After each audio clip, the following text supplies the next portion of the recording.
नमस्कार, मी अभिजित राणे. आपल्या सगळ्यांना एक विनंती करायची आहे. भारताचे पंतप्रधान नरेंद्रजी मोदी यांनी आपल्याला आत्ताच संबोधित केलं. त्यांनी त्यांची काळजी आपल्या सर्वांच्या प्रती दाखवलेली आहे. हमारे सबके प्रति हमारे प्रधानमंत्री नरेंद्र जी मोदी, इन्होंने हमारे प्रति उनकी क्या केयर है ये उन्होंने आज हमें बोल के बताया. निश्चित तौर पर एक पितातुल्य व्यक्ति, हमें सबको अभी एक दूसरे की तरफ एक अपनेपन के भावना से देखना है. मास्क पहनना, हाथ अच्छे से धोना, लगभग 10 से 15 बार आपको हाथ धोना है, अपने आप को साफ सुथरा रखना है. ये उनका प्राथमिक एक मैसेज था. साथ में उन्होंने जो उनकी घोषणाएं हैं वो आपने सबने सुनी है. बहुत अच्छी घोषणा है. लगभग नवंबर तक, मतलब जो त्यौहार भारत में जो सेलिब्रेट करते हैं वो सब त्योहारों तक जो लोग आज शोषित है, पीड़ित है, उनको खाना दिया जाने वाला है. निश्चित तौर पर एक काबिल तारीफ कदम नरेंद्र जी ने उठाया हुआ है. उनको बहुत बहुत शुभकामनाएं. मैं फिर एक बार आपको ये बताना चाहूँगा कि आज मुझे अभिमान है कि हमारे धड़क कामगार यूनियन के माध्यम से हम हमारे साथ जुड़े हुए लगभग 6-7.5 लाख वर्कर्स को अन्न धान्य पहुंचाने का काम आज भी हम कर रहे हैं. सैनिटाइजेशन एरिया में जाके करने का काम हमारे पदाधिकारी कर रहे हैं.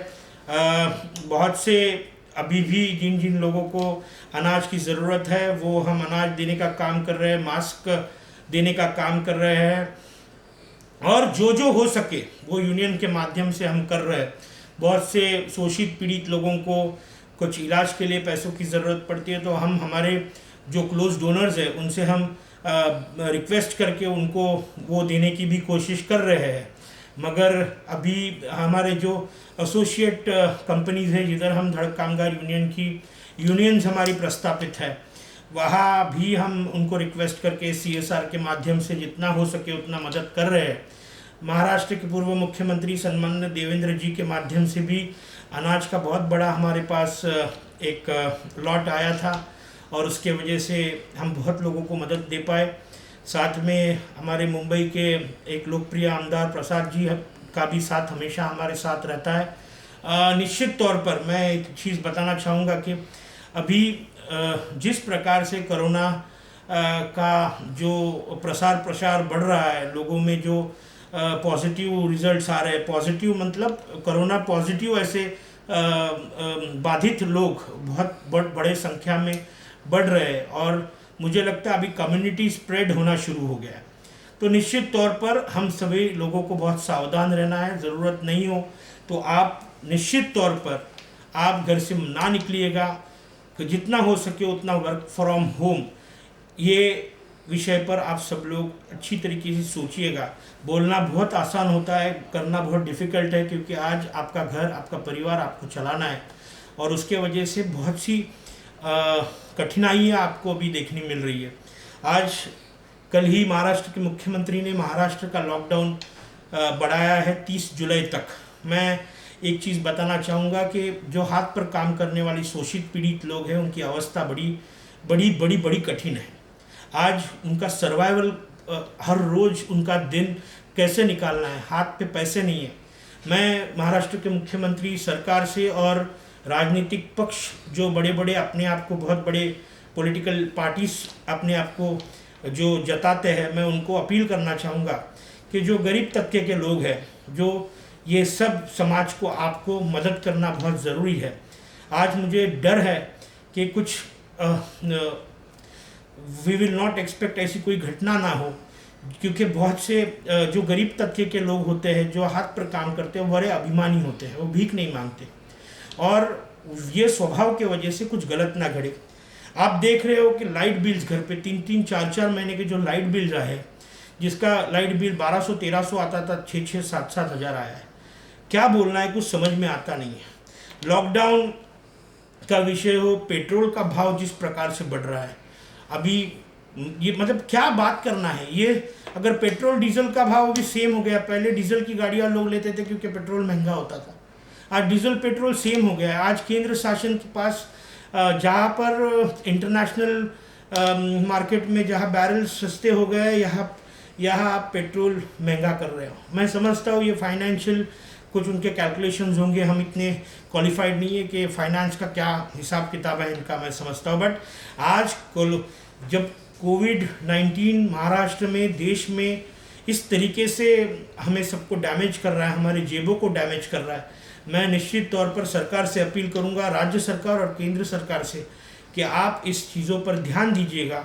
हमारे जो शोषित पीड़ित वर्कर्स है, हाथ पर काम करने वाले वर्कर्स, आज नौकरी करने वाले वर्कर, जिनकी महीने की राशि, जिसको हम मंथली सैलरी बोलते हैं, जिसकी कम से कम 15,000, 20,000, 25,000 तक है, उनका आज सर्वाइवल डिफ़िकल्ट हो गया है। मैं नम्रपूर्ण माननीय प्रधानमंत्री जी, माननीय मुख्यमंत्री जी, माननीय विरोधी पक्ष नेता महाराष्ट्र के देवेंद्र जी फडणवीस, इनको मैं विनती करना चाहूँगा कि लाइट बिल, पेट्रोल, लॉकडाउन, ये जो इश्यूज़ अभी चल रहे हैं निश्चित तौर पर बहुत डैमेजिंग है। अभी बरसात आने वाली है, आ रही है, बहुत से शोषित पीड़ित लोगों के घर पर छपरा जो हम बोलते हैं वहाँ से लीकेजेस होते हैं। प्लास्टिक के शेड्स अगर आप दे पाए तो स्लम्स में बहुत अच्छा काम होगा। मेरी ये रिक्वेस्ट है आप सब लोगों से कि आज स्लम्स में जो स्लम एरियाज़ है, मुंबई में बहुत से स्लम्स है, वो स्लम्स में आज जो गरीब लोग हैं उनको आज प्लास्टिक लेने के लिए भी पैसे नहीं है। तो मैं सरकार से विनती करूंगा कि आप मुंबई महानगर पालिका को रिक्वेस्ट करके, अगर मुंबई महानगर पालिका के माध्यम से आप कॉरपोरेटर्स को ये काम दे पाए कि जो एरिया में स्लम्स है, वो स्लम एरियाज़ में बहुत से घरों में छपरों से पानी का लीकेज बहुत बड़े लेवल पर हो रहा है। आज मैंने 2-3 जगह पर दौरा किया, कहा मलाड के कोई स्लम्स में गया, मालवनी के स्लम्स में गया, गोरेगांव के स्लम्स में गया, मुझे पवई के स्लम्स में गया, मुझे ऐसा देखने मिला। तो मैंने उन्हें पूछा कि आपने प्लास्टिक नहीं डाला? वो मुझे बोलते हैं कि आज मुझे खाने का वांदा है सर, खाने के लिए पैसे नहीं, हम प्लास्टिक कहाँ से लाएं? ये इतना मन को एक पेन देता है कि आज क्या परिस्थिति में लोग जी रहे हैं।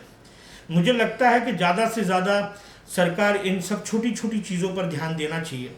हमने 2-4 दिन पहले मैंने एक मुद्दा उठाया था कि मुंबई महानगर पालिका के हॉस्पिटल्स में जो डॉक्टर्स है, वार्डन्स है, वार्ड बॉयज़ है, नर्सेज है, स्पेशलाइज्ड स्टाफ है, वो 5 साल से ज़्यादा एक जगह पर काम कर रहे हैं और उसके वजह से बहुत बड़ा करप्शन होने की संभावना है।